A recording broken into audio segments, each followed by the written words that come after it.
103,9 FM The Family Radio Station. Masih di ajang semangat pagi Sobat Pramawsara. Senang Arik bisa kembali menyapa Anda. Dan 1 jam ke depan kita akan ngobrol nih dengan Ketua BPC Peradin Lamongan. Langsung dengan Bapak Thomas nih Arik manggilnya nih. Oke, Nirul Bahi Al-Haidar SH. Kayaknya di kesempatan hari ini nih temanya juga cukup menarik ya. Karena ngomongin soal prosedur poligami yang sah. Nah, selama 1 jam ke depan Sobat, kita akan ngobrol, kita akan kupas tuntas. Jadi untuk Anda tetap stay tune di frekuensi yang sama di 103,9 Pramawsara FM Lamongan.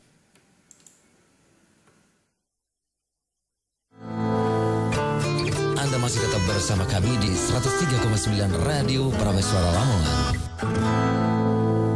103,9 FM The Family Radio Station Pramawsara. Oke, baik, tentunya untuk Anda yang masih simak Semangat Pagi, ini langsung ketemu dengan Ketua dari BPC Peradin Lamongan, Bapak Nirul Bahi Al-Haidar SH.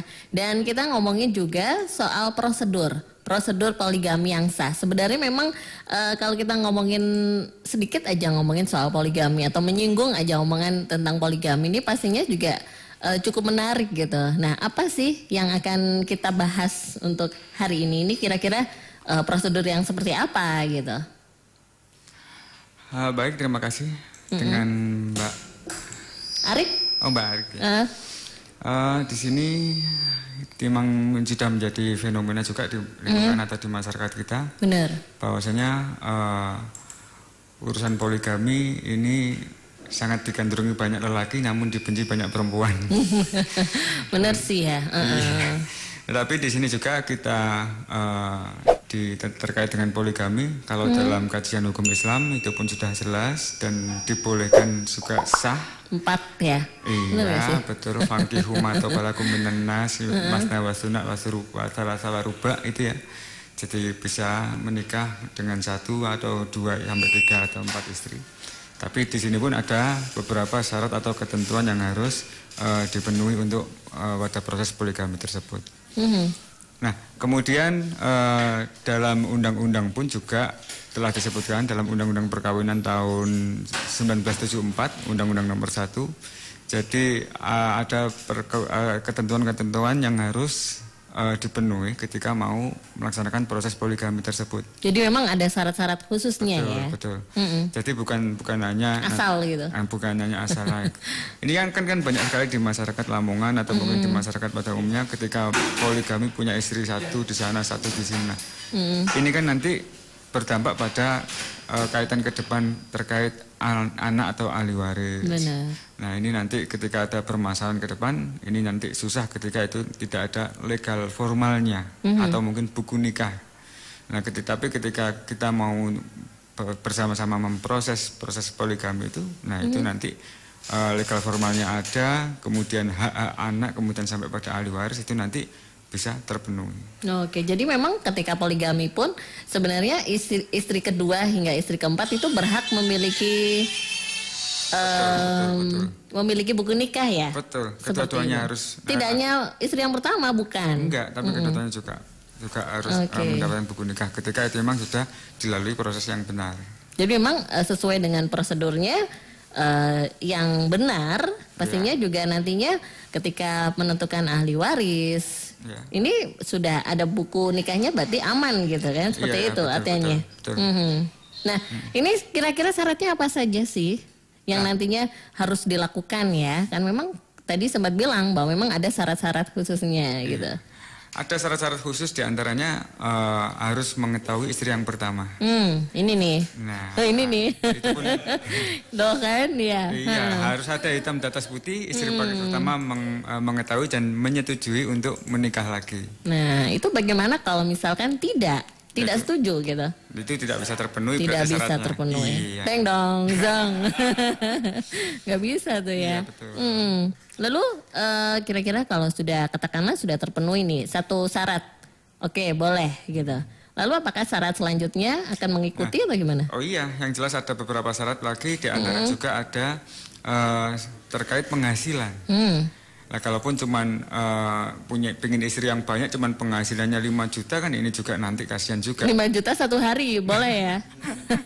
5 jutanya bisa berapa gitu kan? Jadi minimal kalau satu istri 5 juta, kalau 2 istri berarti kan 10 juta untuk tingkat penghasilannya. Jadi memang ada hitung-hitungannya ya. Iya. Kira-kira istri yang pertama itu berapa, istri yang kedua harus sama kah? Ya harus sama lah. Itu tadi ya, harus betul, adil gitu. betul. Lalu memang kalau itu mengenai nominal, lalu langkah atau syarat selanjutnya ini apa? Yang syarat berikutnya adanya juga tadi yang pertama adalah persetujuan istri, yang kedua terkait penghasilan, dan ketika emang sudah atau mungkin kelengkapan administrasi lainnya, di antaranya fotokopi KTP, KK, kemudian surat permohonan, kemudian ada juga lagi fotokopi mungkin akta-akta cerai ketika memang itu sudah pernah cerai. Nah, itu harus dipenuhi semua. Oke, itu secara administratif. Betul. Ya. Nah, kalau tadi ngomongin syarat yang pertama harus sesuai, harus dapat izin dulu sama istri yang pertama gitu. Katakanlah ini adalah poligami yang kedua gitu. Sama dong ya? Sama, harus mengetahui istri-istri sebelumnya. Mau dapat istri yang ketiga nih gitu. Nah.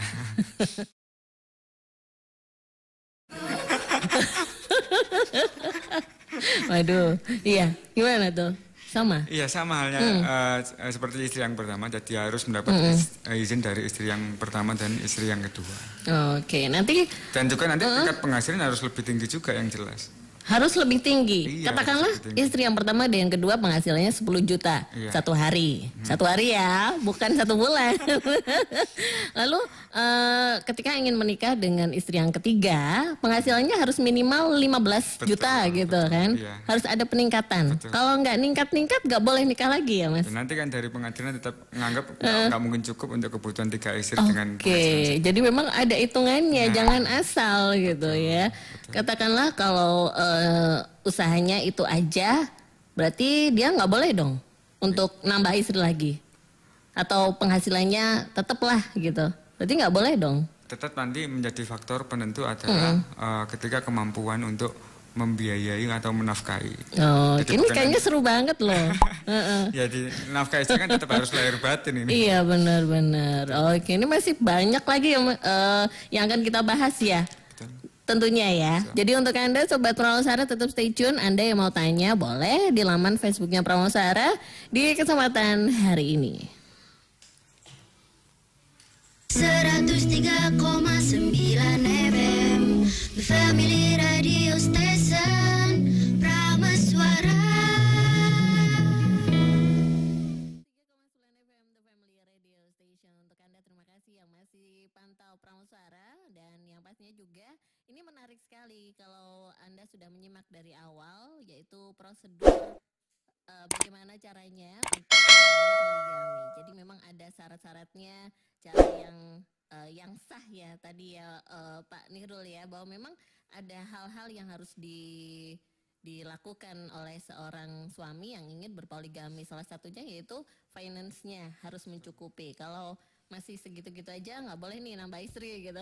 Iya. Lalu apa aja nih selain itu tadi beberapa syarat tadi?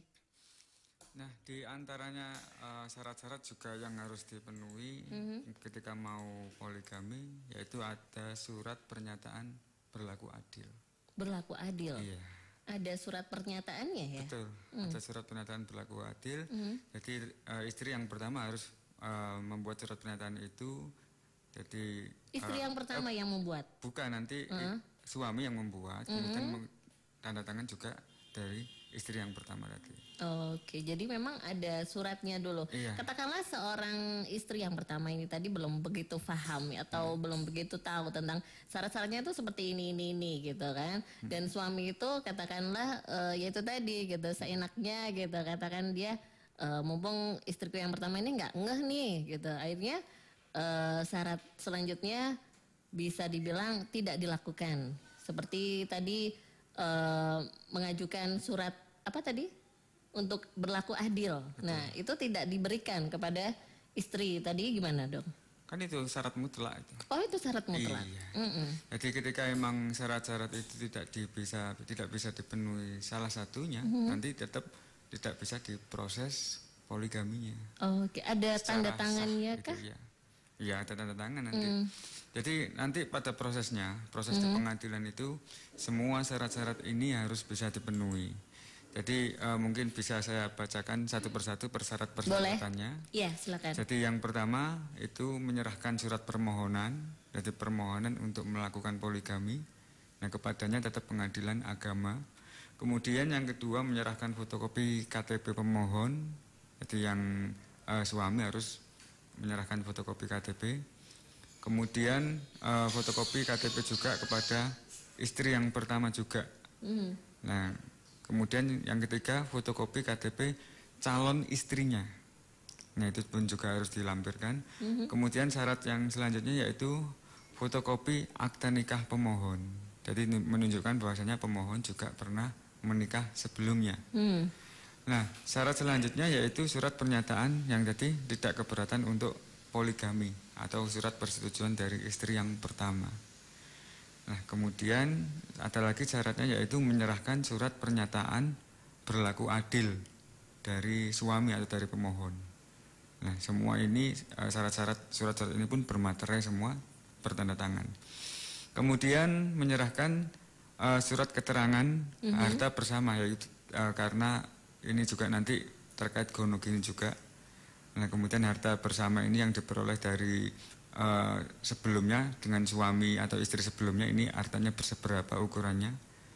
Nah, kemudian syarat selanjutnya yaitu menyerahkan fotokopi penghasilan. Nah, penghasilan kemampuan dari suami ini ada fotokopinya yang dibuat oleh kepala desa atau pejabat yang berwenang. Oke. Nah, kemudian syarat-syarat lagi yang lain yaitu menyerahkan surat izin dari pejabat yang berwenang. Ini jika suami itu atau yang ingin poligami ini anggota TNI atau PNS ataupun Polri. Nah, ini. Nah, jadi itu persyaratan-persyaratan mutlak yang harus bisa dipenuhi ketika kita mau poligami. Berarti mereka yang TNI atau Polri atau PNS pun bisa ya? Bisa. Melakukan poligami. Nah, ini bagaimana dengan seseorang yang katakanlah dia ingin berpoligami tapi istrinya itu di luar negeri gitu. Jadi beda negara gitu. Apakah memang harus prosedurnya juga itu tadi sama gitu? Iya, tetap sama. Jadi nanti pada proses di persidangan istrinya ini pun harus dihadirkan juga. Istri yang pertama atau sebelumnya? Istri pertama didatangkan, kemudian calon istri pun harus dihadirkan di hadapan persidangan. Jadi nanti majelis hakim akan tanya kepada para istri ini juga, apakah menyetujui, alasannya apa, nah seperti itu. Dan ini harus bisa dijawab oleh suami juga atau mungkin dari calon-calon istrinya, apakah merasa keberatan atau enggak. Oke, memang tidak ada yang ditutup-tutupi ya di sini. Fair semuanya gitu. Tidak ada dusta di antara kita. Waduh, kayak lagu ini ya. Nah, memang yang namanya poligami di Indonesia khususnya ini masih tabu ya. Katakanlah kalau sang suami yang menikah lebih dari satu istri, itu aduh kok istrinya kok 4 gitu ya, dan lain sebagainya. Ini banyak sekali opsi atau opini masyarakat yang akhirnya membuat seorang laki-laki atau membuat istri yang pertama nggak boleh nikah lagi gitu. Istrinya satu aja gitu. Memang kalau dipaksain kayak gitu memang ada nggak sih hukum-hukumnya atau mungkin ada yang oke lah kelonggaran gitu istilahnya? Ya, yang jelas istri mana yang mau dimadu sih, Mbak? Benar. Itu satu jawaban yang cocok sekali. Iya benar. Tapi kalau itu dari sisi agama ya. Betul. Bagaimana dengan dari sisi hukum? Kita belum sampai belok ke situ nih. Iya, yang jelas ketika kita ngomong poligami, jadi ada memang beberapa seperti permasalahan atau mungkin kasus yang saya tangani ketika orang mau berpoligami. Banyak ya kasusnya. Nah, jadi satu di antaranya emang karena istri yang pertama contohnya tidak bisa mempunyai anak.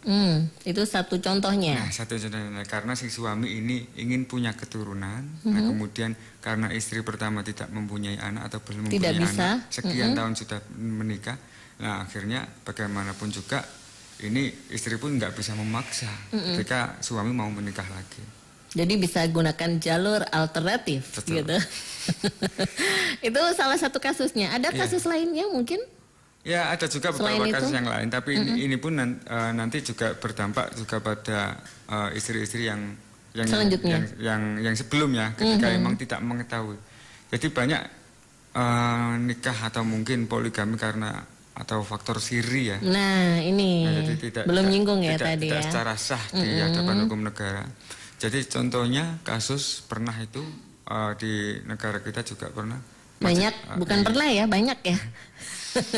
Iya, jadi yang pernah itu Macica Muhtar itu kan juga pernah. Benar-benar. Nah kemudian dia kan siri. Nah kemudian ketika anak-anaknya terkait apa itu Bikin nafkahnya akta juga, gitu ya. ini kan juga butuh Akta lahir. pengakuan. Tapi ketika emang belum pernah dilakukan proses nikah yang sah, dan negara tetap tidak mengakui itu adalah anaknya. Oke, jadi memang harus ada yang namanya itu tadi prosedur yang benar. Betul. Sehingga mendapatkan surat-surat yang benar juga gitu. Nah, nanti sobat kita masih bahas lagi. Jadi untuk Anda yang mau bertanya seputar poligami yang sah, prosedurnya seperti apa, ini cocok sekali untuk Anda para bapak-bapak ya. Boleh ikutan komen di laman Facebooknya Prameswara di kesempatan hari ini. Anda masih tetap bersama kami di 103,9 Radio Prameswara Lamongan. Prameswara 103,9 FM The Family Radio Station, dan tentunya juga masih di ajang Semangat Pagi. Sobat, kalau mungkin Anda pagi hari ini sudah menyimak dari awal bahwa memang kita sedang ngobrol asik nih dengan Ketua BPC Peradin Lamongan bahwa ada prosedur poligami yang sah. Kalau selama ini Anda taunya poligami yaitu tadi sempat disinggung ya, pernikahannya secara siri. Namun sebenarnya memang ada prosedur yang sah dan ada syarat-syarat tertentunya tadi ya. Ini sebenarnya kalau mereka yang belum paham tentang poligami, yaitu tadi jalur yang kedua yang digunakan yaitu nikah siri. Itu gimana tuh? Iya, kalaupun nikah siri yaitu ketika sudah punya istri yang pertama kemudian istri yang kedua dinikah secara siri. Nah ini yang nanti dampaknya nanti ketika ke depan ketika mempunyai anak. Nah legal formalnya anak nanti seperti apa, mau ngurus akte kelahiran pun sulit karena nanti ini nama bapaknya siapa. Nah kemudian nanti juga ketika anak masuk sekolah ada kartu keluarga juga tanda seperti itu. Nah belum lagi ketika nanti bapaknya wafat contohnya almarhum. Nah ketika nanti ini kan juga secara hukum Islam pun mendapatkan hak waris juga. Nah tapi di sini ketika hukum negara ngomong hak waris pasti harus ada identitas yang lengkap dulu, identitas yang legal dulu. Nah tapi kalaupun ini legal formalnya diindahkan nanti pun ini akan menjadi kesulitan. Makanya memang kasus Macica Muhtar itu akhirnya akta dari si anak itu tadi diberi nama anak ibu ya. Iya. Ya. Nah itu kan juga nanti bisa menjadi contoh kita bersama. Jadi jangan sampai ketika makanya ini juga menjadi peringatan untuk ibu-ibu atau mungkin dari mbak-mbak yang lain yang di luar sana ketika harus mau lebih nikah, cerdas gitu ya. Jangan mau nikah siri ya. Benar. Ini kenapa ya? Promosi terus ini dari tadi ya. Nah ini ya nggak apa-apa intermezzo biar nggak ngantuk gitu kan. Betul, nah ini memang menjadi suatu hal yang kadang-kadang seorang wanita di luar sana itu tidak begitu paham prosedurnya bagaimana. Akhirnya mereka mengiyakan dengan nikah siri itu tadi. Lalu kasus yang sebenarnya datang kenjenengan gitu ya, dengan berbagai kasus, salah satunya itu tadi nikah siri. Ini sempat akhirnya jadi masalah yang seperti apa sih contoh kasusnya gitu? Nah itu ya, jadi ketika emang nikah siri. Jadi nikah siri memang sah secara agama pun sah. Benar, tapi nggak ada suratnya gitu Betul, ya. nah ini jenenge kono surat kan nanti juga sulit. Nanti ditilang. Gitu ya. Jadi emang di hukum negara pun juga cukup dilindungi juga, baik untuk yang istri-istri pun nanti juga dilindungi hak-haknya. Jadi seperti peristiwa yang pernah terjadi tahun 2017 itu ada seorang pengusaha menikahi secara sah 3 istri sekaligus. Langsung ya? Langsung sah. Boleh ya? Boleh aja. Boleh aja katanya. Jadi itu memang secara normatif perkawinan tersebut pun sah. Nah, tapi tetap ketentuan ataupun syarat-syarat itu pun harus dipenuhi. Oke, harus terpenuhi ya. Berarti di situ ada istri yang pertama, istri yang kedua, istri yang ketiga. Apa semuanya istri yang pertama? Gitu? Enggak ya. Nah, itu salah satu contohnya di Indonesia, langsung nikah 3 dan itu diperbolehkan. Nah, lalu berarti katakanlah tadi balik lagi ke finance-nya. Ini masuk kategorinya, masuk dalam syarat persyaratan itu tadi dong? Iya, betul. Jadi surat pernyataan penghasilan dari mengetahui kepala desa atau pejabat yang berwenang. Jadi saya pernah menangani juga permasalahan permohonan poligami, tapi ketika emang penghasilannya pun tidak bisa memenuhi, saya pun nggak berani untuk menguruskan itu, karena itu adalah salah satu syarat mutlaknya. Iya, syarat mutlak. Kalaupun nanti penghasilannya cuma sedikit pun saya juga nggak berani. Jaminannya apa untuk istri yang kedua nanti ketika diberi nafkah lahir batinnya seperti apa juga. Gitu. Tapi memang yang terjadi atau kasus yang banyak itu seorang istri akhirnya tidak mendapatkan, seorang suami yang ingin berpoligami yang akhirnya tidak mendapatkan izin dari si istri yang pertama. Itu banyak nggak sih juga sempat ada datang sampai ke sana nggak sih? Ya pelaku siri itu karena itu, karena takut istri yang pertama, suami takut istri ini.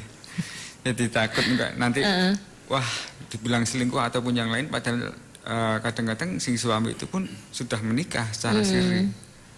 Nah, karena dia melakukan, kalaupun nanti melakukan proses poligami secara sah di hadapan hukum pun, dia mungkin takut dengan istri yang pertama. Nah, tapi itu pun nanti tetap berdampak ke keturunannya ya. Iya, kepada istri yang kedua pun juga nanti berdampak. Oke.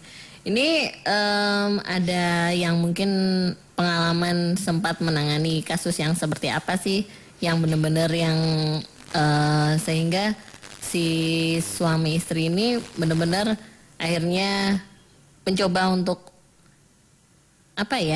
poligami, namun ada syarat yang belum terlampaui, tapi mencoba untuk tetap berpoligami gitu. Sempat ada nggak sih kasus seperti itu?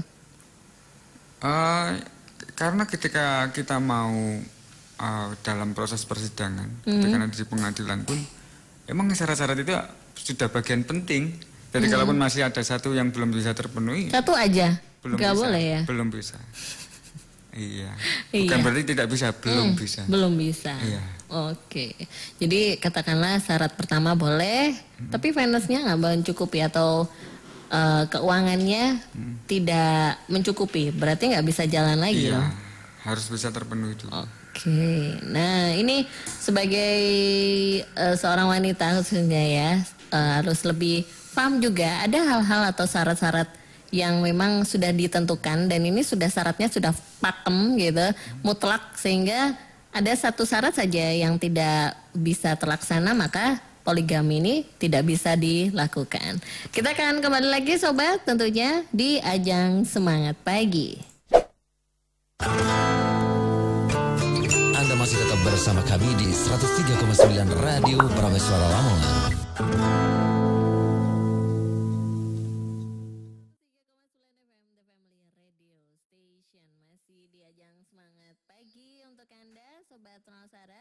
Di kesempatan hari ini nih juga Arik masih dengan Bapak Nirul Bahri dari Ketua BPC Peradien Lamongan, dan kita juga dari awal juga sudah ngomongin soal bagaimana sih syaratnya apa aja sih tentang poligami yang sah, tentunya secara hukum dan secara agama. Tadi kalau mungkin dari awal Anda sudah menyimak ada beberapa hal, kalau ada satu saja yang belum terlampaui gitu, ini tidak bisa dilakukan yang namanya poligami. Lalu bagaimana dengan poligami dengan syarat seorang istri ini tadi minta cerai gitu.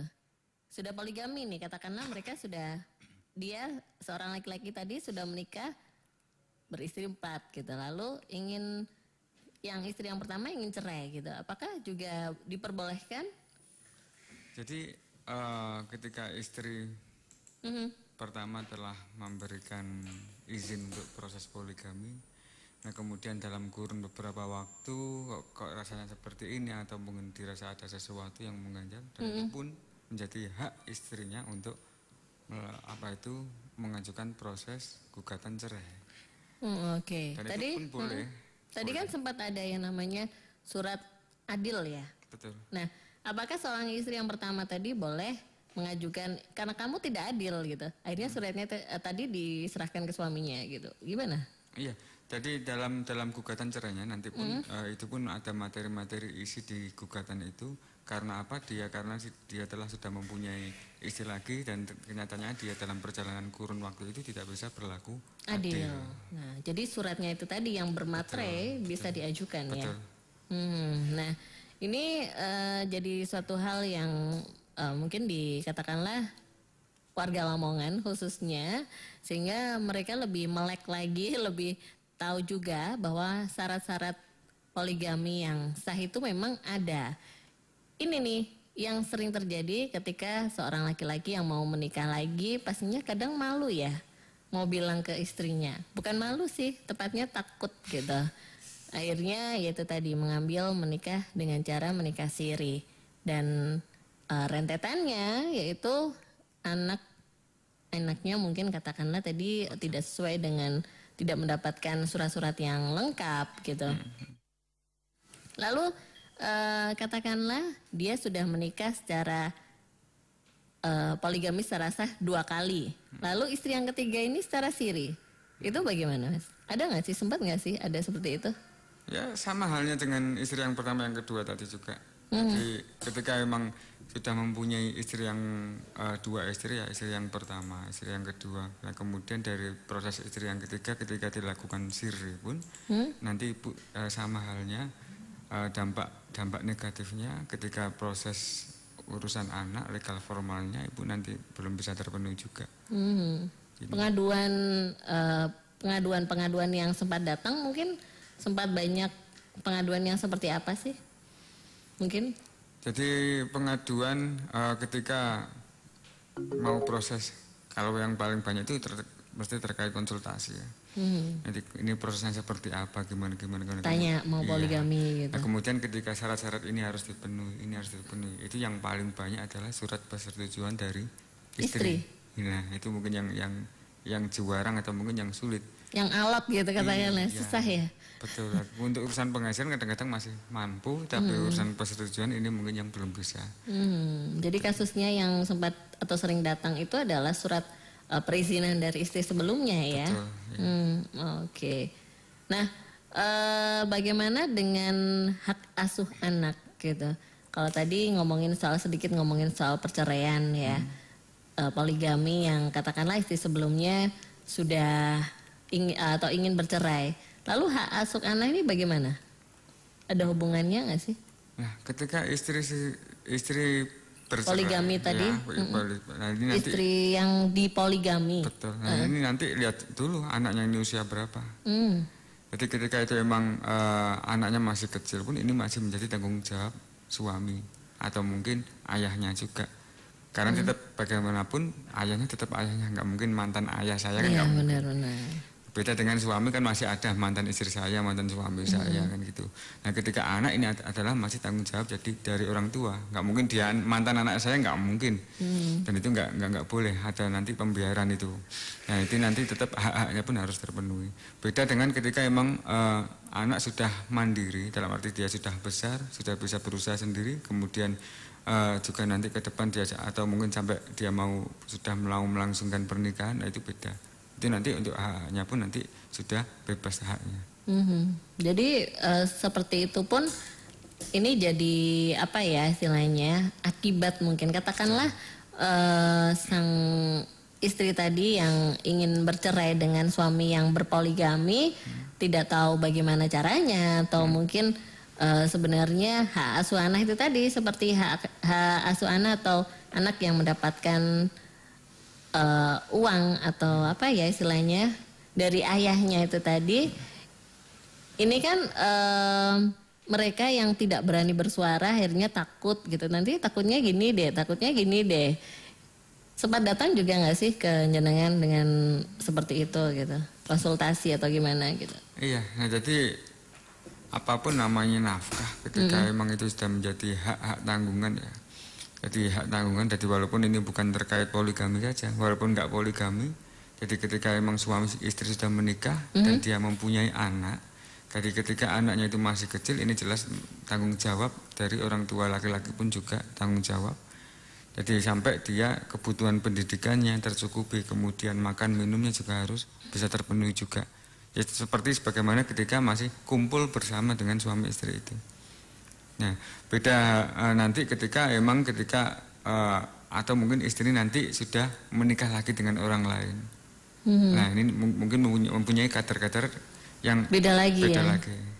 Dalam arti ketika tetap hak itu ada, tapi tidak sepenuhnya karena apa? Dia sudah menikah lagi dan ini nanti tetap menjadi atau mungkin hak tanggungan dari suami yang baru. Ya.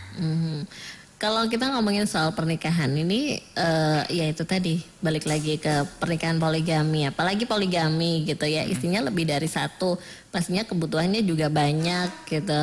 Lalu suaminya yang biasanya berpenghasilan sekian gitu, satu bulannya bisa mencukupi istri 4, tiba-tiba ya itu tadi tidak sesuai lagi. Ini apakah seorang istri yang dipoligami ini berhak menuntut kok nggak sesuai sih, nggak adil, nggak kayak kemarin atau gimana gitu? Ya berhak saja, boleh-boleh saja. Jadi tapi juga harus diketahui karena ketika kita ngomong rezeki pun nggak sepenuhnya lancar. Ya. Balik lagi ya. Iya. Jadi mungkin ketika emang si istri tahu emang suaminya seperti itu, biasanya nggak ada masalah, kok ini ada masalah. Nah ketika dia sadar diri, mungkin nggak akan terjadi hal tersebut. Kalau yang sadar. Betul. Beda mungkin ketika ada yang manas-manasin. Nah, wah, beda lagi. Akhirnya terjadi konflik dan lain sebagainya. Oke, baik. Untuk Anda sobat, kita balik lagi. Tapi selepas yang satu ini, tetap stay tune di 103,9 Pramusaran FM Lamongan. Anda masih tetap bersama kami di 103,9 Radio Pramusaran Lamongan. Oke, baik, tentunya untuk Anda Sobat Pramusaran di kesempatan hari ini juga banyak yang sempat Anda lakukan ya, sambil dengerin Radio Pramusaran sambil beraktivitas. Tadi sempat nyimak juga gitu, karena memang poligami ini memiliki syarat yang mutlak gitu, sehingga poligami ini pun poligami yang sah gitu ya. Dan Arik juga sudah ngobrol juga dengan Bapak Nirul bahwa memang ada beberapa hal atau syarat-syarat yang harus dilakukan oleh seorang laki-laki yang ingin berpoligami. Mungkin bisa diingatin lagi nih untuk Sobat Pramusaran yang lainnya, syarat-syarat tersebut gitu. Iya, jadi sekali lagi ini ada syarat-syarat yang harus dipenuhi. Jadi ketika pendengar Pramusaran dimanapun berada, jadi mau melakukan proses poligami, dia ada syarat ketentuan yang harus dilengkapi. Jadi yang pertama adalah menyerahkan surat permohonan untuk melakukan poligami. Nah, kemudian syarat yang kedua yaitu menyerahkan fotokopi KTP dari pemohon, kemudian dari istri yang pertama dan calon istri. Nah, kemudian syarat yang ketiga yaitu menyerahkan fotokopi akte nikah pemohon, kemudian menyerahkan surat pernyataan tidak keberatan untuk di poligami atau persetujuan tadi. Kemudian syarat lagi menyerahkan surat keterangan harta bersama, juga penghasilan. Nah, ini yang nanti ada pejabat yang berwenang yang bertanda tangan, dalam arti di sini di tingkat desa ya kepala desa. Kemudian ketika memang bekerja di pabrik, nanti slip gajinya itu yang akan digunakan atau menunjukkan bahwasanya penghasilannya mencukupi untuk melakukan poligami. Kemudian menyerahkan fotokopi izin dari pejabat yang berwenang ketika emang ini adalah TNI, Polri ataupun PNS yang melakukan poligami.